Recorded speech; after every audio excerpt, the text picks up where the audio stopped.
पहला मौका अब इंडियन नेवी को ही मिलेगा जब भी पाकिस्तान के खिलाफ कुछ बड़ा ऑपरेशन भारतीय सेना करने को तैयार होगी। This time, if Pakistan dare take any action, and Pakistan knows it, what we are going to do. Indian navy और पाकिस्तान से जुड़ा इतिहास ऐसा है कि पाकिस्तान को हमेशा इस बात का खौफ होता है कि कहीं इंडियन नेवी की अगर खेल में एंट्री हो गई तो फिर पाकिस्तान की बर्बादी निश्चित। पाकिस्तान की ओर से कोई भी हिमाकत की गई तो उसे ऐसा करारा जवाब मिलेगा कि इतिहास और भूगोल दोनों बदल जाएंगे। अरब सागर में पाकिस्तान को पूरी तरह से ब्लॉक करने का प्लान इंडियन नेवी ने बना लिया था। पाकिस्तान क्या कराची कह लीजिए कच्चा चबा जाता विक्रांत यहाँ पर बैठे बैठे। इंडियन नेवी से ही पाकिस्तान सबसे ज्यादा खौफजदा होती है। The Indian Navy was also very much in action, ladies and gentlemen. Operation Sindoor के दौरान जब लगातार भारतीय फोर्सेस की तरफ से जो प्रेस कॉन्फ्रेंस हो रही थी, इंडियन आर्मी और इंडियन एयरफोर्स जो ऑपरेशन कर रही थी, वो कॉम्बैट रिलेटेड जो जानकारी दी जा रही थी, उसमें आपको ये चेहरे जरूर याद होंगे, जिसमें air marshal A K Bharti, lieutenant general Rajiv Ghai, vice admiral AN Pramod और मेजर जनरल एसएस शारदा आपको रोज आते थे और ब्रीफ करते थे। लेकिन जब आप इन चेहरों पर ध्यान देंगे तो आपको एक चीज गौर करने वाली या समझ आ रही होगी, वो ये सबसे ज्यादा बात कौन करते थे, वो थे राजीव घई साहब। वो जानकारी देते थे, ऑपरेशनल डिटेल्स जो भी पब्लिक डोमेन में रखी जा सकती है वो बताया जाता था। फिर बात करते थे ए के भारती साहब। सबसे पहली प्रेस कॉन्फ्रेंस थी 10 मई को, जब पाकिस्तान के अंदर 300 किलोमीटर अंदर तक जा करके अलग अलग एयरफोर्स बेसेस को निशाना बनाया गया, उनके हैंगर्स को निशाना बनाया गया। उसके बाद ये जानकारी दी गई। लेकिन सबसे कम कौन बोल रहा था? अगर तीनों सेनाओं की बात करें तो एयरफोर्स, थल सेना और जल सेना। इंडियन नेवी से जो एएन प्रमोद साहब आए थे, उन्होंने बहुत कम बातें की, लेकिन जो कुछ उन्होंने कहा उसमें एक कालजयी लाइन मुझे लगता है कि पाकिस्तान में हर आर्मी वाला या पॉलिटिशियन उसको डिकोड करने की कोशिश कर रहा होगा। हम अचानक इंडियन नेवी पर बात करने क्यों आए हैं? वो इसलिए कि देखिए, भविष्य में हो सकता है कि पहला मौका अब इंडियन नेवी को ही मिलेगा जब भी पाकिस्तान के खिलाफ कुछ बड़ा ऑपरेशन भारतीय सेना करने को तैयार होगी। इंडियन एयरफोर्स काम कर चुकी है, थल सेना को सर्जिकल स्ट्राइक का मौका मिल चुका है। इंडियन नेवी का मामला थोड़ा अभी तक हल्का है, लेकिन क्या आपको पता है कि इंडियन नेवी से ही पाकिस्तान सबसे ज्यादा खौफजदा होती है? और इंडियन नेवी और पाकिस्तान से जुड़ा इतिहास ऐसा है कि पाकिस्तान को हमेशा इस बात का खौफ होता है कि कहीं इंडियन नेवी की अगर खेल में एंट्री हो गई तो फिर पाकिस्तान की बर्बादी निश्चित है। हम अचानक ये बात क्यों कह रहे हैं? दरअसल दिल्ली में एक कॉन्फ्रेंस थी, कॉन्फ्रेंस उन देशों की जो यूनाइटेड नेशंस में अपनी फोर्सेस, यानी पीस कीपिंग जो फोर्स है यूनाइटेड नेशन की, उसमें जो देश सहयोग देते हैं अपनी सेनाओं के जरिए, उनकी कॉन्फ्रेंस थी और वहां अलग अलग देशों के चीफ आए हुए थे। और उसी में राजीव घई साहब ने कुछ कहा है जो इंडियन नेवी से जुड़ा हुआ है। The Indian Navy was also very much in action, ladies and gentlemen, and this is possibly a fact that is not so well known, but the Navy had sailed into the Arabian Sea, and when the DGMO spoke, they were very well poised, and had the enemy decided to take it any further, it could have been catastrophic for them, not only from the sea, but from other dimensions as well. हमारे देश से लेकर दुनिया के बाकी देशों में जिन लोगों ने एक कंफ्यूजन क्रिएट किया कि डोनाल्ड ट्रंप के कहने से सीज फायर हो गया, भारत घबरा गया, या जो जिस तरह की नैरेटिव हमारे यहाँ के भी कुछ पॉलिटिकल लोग जानबूझ करके फैला रहे थे, राजीव घई साहब डीजीएमओ हैं, उन्होंने कहा कि मुझ तक कॉल आया और कॉल आने से पहले इंडियन नेवी जो है, हमारे जो कैरियर बैटल ग्रुप्स हैं, वो अरब सागर तक चले गए थे और उसके बाद पाकिस्तान के पास कुछ बचा नहीं था। हमारी तैयारी देखकर पाकिस्तान को लगा कॉल कर लेना ही उचित है और फिर डीजीएमओस की बात होती है और वहां से मामला डीएस्केलेट होता है। आखिर इंडियन नेवी की एंट्री अरब सागर में, इंडियन नेवी की पोस्चरिंग से पाकिस्तान इतना क्यों घबरा गया? और वो पोस्चरिंग इतनी एग्रेसिव पोस्चरिंग थी कि पाकिस्तान ये समझ रहा था कि उसके साथ क्या होने जा रहा है, क्योंकि इसका एक अंदेशा इंडियन नेवी की तरफ से उस समय एएन प्रमोद ने बताया था। And leave it for your imagination.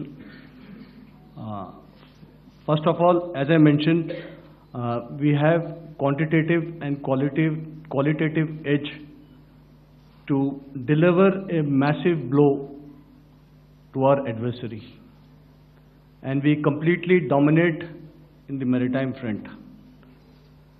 Indian Navy's action is part of the escalation ladder mechanism which we have worked out amongst three services. This time, if Pakistan dare take any action, and Pakistan knows it, what we are going to do. That's all. दर्शकों, जैसा कि आप जानते हैं कि operation सिंदूर खत्म नहीं हुआ है, उस पर थोड़े समय का बस रोक है। ये फिर से पाकिस्तान अगर कोई हिमाकत करता है तो ये ऑपरेशन कभी फिर से स्टार्ट कर दिया जाएगा। इसीलिए आपको एक चीज समझनी पड़ेगी कि हाल फिलहाल में सबसे पहले अगर आप गौर करें तो देश के रक्षा मंत्री ने कहा कि इतिहास बदल देंगे, भूगोल बदल देंगे। आज़ादी के 78 साल बीत जाने के बावजूद सरक्रीक इलाके में सीमा को लेकर एक विवाद खड़ा किया जाता है। भारत ने कई बार बातचीत के रास्ते इसका समाधान करने का प्रयास किया है, मगर पाकिस्तान की नीयत में खोट है, उसकी नीयत साफ नहीं है। जिस तरह से हाल में पाकिस्तान की फौज ने सरक्रीक के सटे इलाकों में अपना मिलिट्री इंफ्रास्ट्रक्चर बढ़ाया है, वह उसकी नीयत बताता है। साथियों, भारत की सीमाओं की रक्षा भारतीय सेनाएं और बॉर्डर सिक्योरिटी फोर्स मिलकर मुस्तैदी से कर रही हैं। अगर सरक्रीक इलाके में पाकिस्तान की ओर से कोई भी हिमाकत की गई तो उसे ऐसा करारा जवाब मिलेगा कि इतिहास और भूगोल दोनों बदल जाएंगे। देश के रक्षा मंत्री के बाद देश के थल सेना प्रमुख ने क्या कहा? उन्होंने भी यही कहा कि अगर पाकिस्तान अपनी हरकतों से बाज नहीं आता तो फिर भूगोल बदल देंगे और इस बार रुकेंगे नहीं। इस बार भारत देश पूरी तैयारी के साथ है और इस बार वो संयम नहीं रखेगा जो सिंदूर 1.0 में हमने संयम रखा। इस बार हम आगे की कार्रवाई करेंगे और कुछ ऐसी कार्रवाई करेंगे कि हो सकता है पाकिस्तान को सोचना पड़े कि उसे इतिहास में भूगोल में रहना है कि नहीं रहना है। अगर उसे भूगोल में अपनी जगह बनानी है तो उसके लिए उसे जो स्टेट स्पॉन्सर टेररिज्म जिसको हम बोलते हैं, यानी कि उसका देश जो टेररिज्म को स्पॉन्सर कर रहा है उसे रोकना पड़ेगा। तो आप अपनी पूरी तैयारी करके रखिए और अगर परवरदिगार चाहेंगे, भगवान चाहेंगे, वाहिगुरु चाहेंगे तो बहुत जल्दी ही आपको मौका मिलेगा। भारतीय एयरफोर्स चीफ ने भी पूरा का पूरा हिसाब दे दिया कि ऑपरेशन सिंदूर के दौरान पाकिस्तान को कहां कहां मारा है, क्या क्या बर्बाद किया है, क्या क्या कर सकते हैं और भविष्य में अगर पाकिस्तान अपनी हरकतों से बाज नहीं आया तो फिर मामला और बिगड़ सकता है। उन्होंने कहा हमने इतने जेट गिराए, आपने कुछ नहीं बोला। मैं अभी भी कुछ नहीं बोल रहा हूं उसके बारे में और ना मैं बोलना चाहूंगा। अगर वो सोचते उन्होंने मेरे 15 जेट गिराए हैं, उनको सोचने दो। अब सवाल है कि जब हाईएस्ट लीडरशिप की तरफ से जवाब आ रहे हैं, बयान दिए जा रहे हैं कि भाई सरक्रीक की सीमा बदल दी जाएगी, भाई पाकिस्तान का भूगोल बदल दिया जाएगा, लेकिन ऐसे भी समय में चुप कौन है? किसकी तरफ से कोई बयान नहीं आ रहा है? वो है इंडियन नेवी। इंडियन नेवी करती है, बयान देने में मुझे लगता है इंडियन नेवी का बहुत भरोसा नहीं है। हमने देखा है कि बांग्लादेश का इतिहास क्या है, आप जब देखेंगे तो उसमें इंडियन नेवी का रोल आपको अपने आप समझ में आ जाएगा। फिर मुझे लगता है कि जब यहां नेवी की तरफ से कुछ नहीं कहा जा रहा है तो आपको एक बार फिर से एएन प्रमोद का वो बयान सुनना चाहिए जिसमें उन्होंने कहा कि जो इमेजिन करना है इमेजिन कर लो। पाकिस्तान को पता है कि अगर उसने फिर से कोई जरूरत की तो उसके साथ क्या हो जाएगा। And leave it for your imagination. First of all, as I mentioned, we have quantitative and qualitative edge to deliver a massive blow to our adversary, and we completely dominate in the maritime front. Indian Navy's action is part of the escalation ladder mechanism which we have worked out amongst three services. This time, if Pakistan dare take any action, and Pakistan knows it, what we are going to do. That's all. सवाल है कि क्या पाकिस्तान फिर से कुछ नई जरूरत करने की कोशिश कर रहा है या फिर कुछ ऐसा हो रहा है वर्ल्ड डिप्लोमेसी के लेवल पर जिसके लिहाज से भारत को यह लगता है कि पाकिस्तान को चेतावनी देती रहती है। पाकिस्तान को चेतावनी दिया जाना आवश्यक है और वो भी हाईएस्ट लीडरशिप की तरफ से। ये कोई सामान्य लोग नहीं बोल रहे हैं, देश के रक्षा मंत्री हैं, थल सेना अध्यक्ष हैं, इनकी तरफ से कहा जा रहा है। और यही नहीं, जिस समय राजीव घई साहब जब दिल्ली में बोल रहे थे, उसी समय जम्मू कश्मीर से वेस्टर्न कमांड के लेफ्टिनेंट जनरल कटियार साहब ने जो कुछ कहा है वो और भी चौंकाने वाला है। सिंदूर में उसको बहुत बड़ी शिकस्त दी है।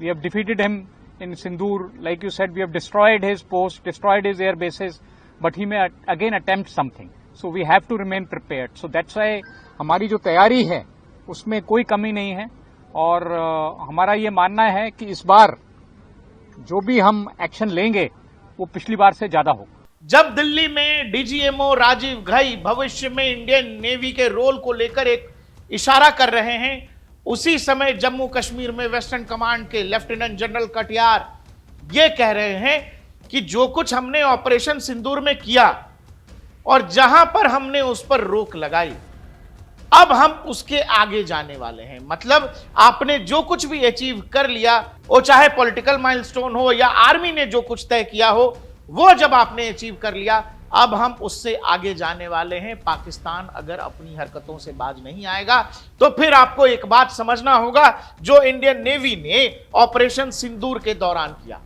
ऐसा क्या हुआ कि विक्रांत बैटल ग्रुप अरब सागर में ऐसे तैनात होता है और पाकिस्तान के डीजीएमओ का कॉल आता है भारतीय डीजीएमओ को, और उसके बाद कहते हैं कि जी हमें माफ कर दीजिए, हम और इस लड़ाई को आगे नहीं बढ़ाना चाहते। अरब सागर में विक्रांत की पोस्टरिंग यहां पर थी और कराची का बंदरगाह ये आपको दिखाई दे रहा है, ये थोड़ी दूर पर, ग्वादर करीब 300-400 किलोमीटर की दूरी पर। कहानी ये बताई जा रही है कि पाकिस्तान, क्या कराची कह लीजिए, कच्चा चबा जाता विक्रांत यहां पर बैठे बैठे। विक्रांत का पूरा बैटल ग्रुप, जिसमें 6 से 7 डिस्ट्रॉयर, 6 से 7 फ्रिगेट्स, ये सब मौजूद थे। और विक्रांत यानी चलता फिरता एक कह लीजिए कि ऐसा विध्वंसक जिस पर 30 से ज्यादा MiG-29 फाइटर जेट्स तैनात हैं। पूरा का पूरा कराची कह लीजिए या पाकिस्तान का एक हिस्सा काट देता भारत, काट ही नहीं देता, विक्रांत का बैटल ग्रुप दुनिया से पाकिस्तान का कनेक्शन काट सकता है, इतनी ताकत थी। पाकिस्तानी नेवी की हालत यह हो गई ऑपरेशन सिंदूर के दौरान, और वहां पर सुपीरियोरिटी का मामला ऐसा हो गया कि उस पूरे इलाके में, अरब सागर में 300 से 350 किलोमीटर के रेडियस में कोई पाकिस्तानी शिप जो है आने की हिम्मत नहीं जुटा पा रहा था। पाकिस्तानी नेवी ने अपने तमाम जो कुछ भी उनके पास है, उन्होंने कराची बंदरगाह पर उनके हैंगर से बाहर निकलने की हिम्मत नहीं हुई, क्योंकि जिस तरह की एग्रेसिव पोस्टरिंग में भारतीय नेवी थी, तो फिर ऐसा हो जाता जो पोस्टरिंग 1971 में देखी गई। और यह डर कि कराची चला जाएगा, पाकिस्तान दुनिया के नक्शे से कह लीजिए एक तरह से विलुप्त होने के कगार पर था।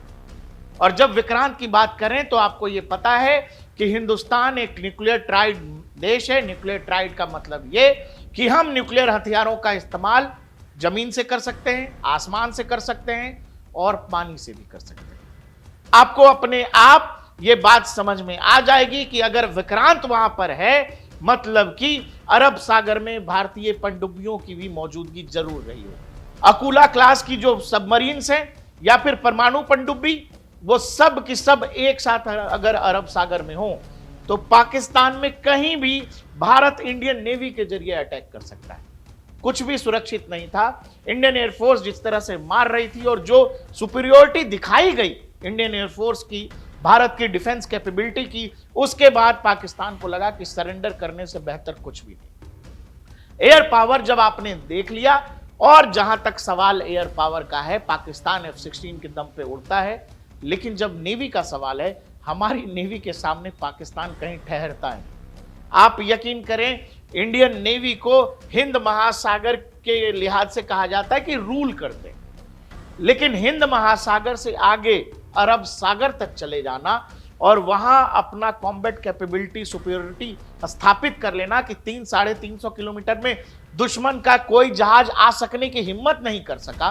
कोई जहाज टोही विमान हो जो कहते हैं जासूसी विमान या जासूसी जहाज, वो निकलने और इसकी जासूसी कर सकने की हिम्मत तक नहीं हुई पाकिस्तानी नेवी की। और इस लेवल की सुपीरियरिटी जब अरब सागर में हासिल कर ली गई, इसी बात पर एएन प्रमोद ने कहा था कि अपनी इमेजिनेशन में सोचो कि अगर पाकिस्तान यहां नहीं रुकता है तो फिर पाकिस्तान के साथ क्या क्या हो सकता है। वो सब कुछ इसीलिए कहा जा रहा था क्योंकि अरब सागर में पाकिस्तान को पूरी तरह से ब्लॉक करने का प्लान इंडियन नेवी ने बना लिया था। पूरा का पूरा आप दुनिया से कट जाओगे, आपके यहां ना तेल आएगा ना अनाज आएगा, दुनिया से आपका संपर्क खत्म। पानी के रास्ते ही तो सब कुछ आ रहा है, जो भी आ रहा है पाकिस्तान में। और दुनिया से जब ब्लॉक हो जाओगे तो फिर कौन बचाने आएगा तुमको। और यही बात इशारों में कही जा रही है। और इसीलिए मैं आपसे कह रहा हूं कि इंडियन एयरफोर्स को मौका मिल चुका है, भारतीय थल सेना को मौका मिल चुका है। भविष्य में खेल की शुरुआत इंडियन नेवी की तरफ से होगी। और मौजूदा समय में अगर आप पाकिस्तान की हालत देख लें, पाकिस्तान जिसको बॉर्डर पर अफगानी मार रहे हैं, तालिबानी मार रहे हैं, यहां डुरन लाइन के ऊपर सेना भाग रही है पोस्ट छोड़ छोड़ के, और बलूचिस्तान के अंदर टीटीपी यानी तहरीके तालिबान पाकिस्तान, टीटीपी वाले ऊपर केपीके में भी मार रहे हैं। और अब तो पंजाब में आग लगा हुआ है, पंजाब के अलग अलग शहरों में जिसमें मुरिद के, लाहौर, इस्लामाबाद, वहां प्रोटेस्ट हो रहे हैं। वहां का टीएलपी का लीडर मार दिया है इन्होंने, तहरीके लब्बैक के एक लीडर थे साजाद मीर, उनको मार दिया है पाकिस्तानी सेना ने और उसकी फायरिंग में वो मरे हैं। और उसके बाद पाकिस्तान के हर शहर का ऐसा हाल है जैसे गृह युद्ध की स्थिति है। गृह युद्ध में अंदर परेशान पाकिस्तान, बॉर्डर पर अफगानियों ने फिर से फायरिंग शुरू कर दी है, पोस्ट छोड़ के पाकिस्तानी सेना के लोग भाग रहे हैं। ऐसे में ये देश क्या लड़ेगा। आप ऑलरेडी लंबे समय से हम लोग कह रहे हैं केपीके किसी दिन अलग होगा, बलूचिस्तान होना ही होना है, सिंध होगा, बचेगा बस पंजाब। लेकिन जो पंजाब और पंजाबी पूरे पाकिस्तान को डिक्टेट कर रहे हैं, उस पंजाब में भी आग लगा हुआ है।